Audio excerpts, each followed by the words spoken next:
Welcome back to 5-Minute Bible Study. I hope I never forget what these verses teach. Matthew 13:44-46. The kingdom of heaven is like treasure hidden in a field. When a man found it, he hid it again, and then, in his joy, he went and sold all that he had and bought that field. Again, the kingdom of heaven is like a merchant looking for fine pearls. When he found one of great value, he went away and sold everything he had and bought it. And so I had written here that God's kingdom is like a small box full of fortune, buried in a regular, old, unspectacular field. It was nowhere spectacular. And then a regular, old, boring man finds it. He is no one spectacular. Why was he digging? Or was it just sitting there? But whatever it was, he found it and he hid it again.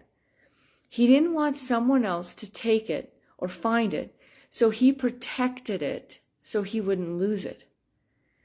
And then he was so excited, and I pictured like people on Oprah, he was so excited that he went home and sold everything that he had. And I wrote here, did people think he was crazy?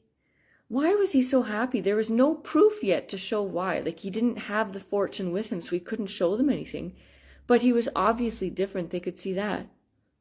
And so, what is the kingdom of heaven like? It's like a spectacular treasure for unspectacular people. And then, God's kingdom is like a business owner who's just trying to make a living.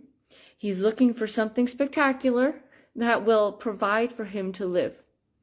And when he finds God and all of his promises, when he finds that pearl, he sells everything else that he had, that something that was sub-spectacular had bought him. He had found other things, other treasures, and sold them, but nothing was like this. So he sold everything he had gotten. His old stuff that he had lived for previously, it wasn't so spectacular or important. And I wrote here that he held on to nothing in order to get everything. Who knows how long he was a merchant searching for valuables, but it was just that one most precious thing that he had ever found that made him give up everything else that perhaps it had taken years for him to find. And in both of these circumstances, both had to find it. Both had to protect it. And both had to give up everything else they'd had for this one thing. They had to give up everything previous to finding that treasure in order to keep the treasure.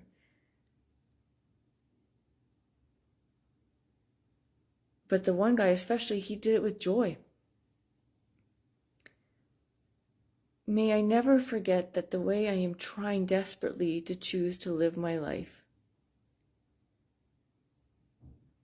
is worth giving up all the other unspectacular things that I have believed to be spectacular for so long.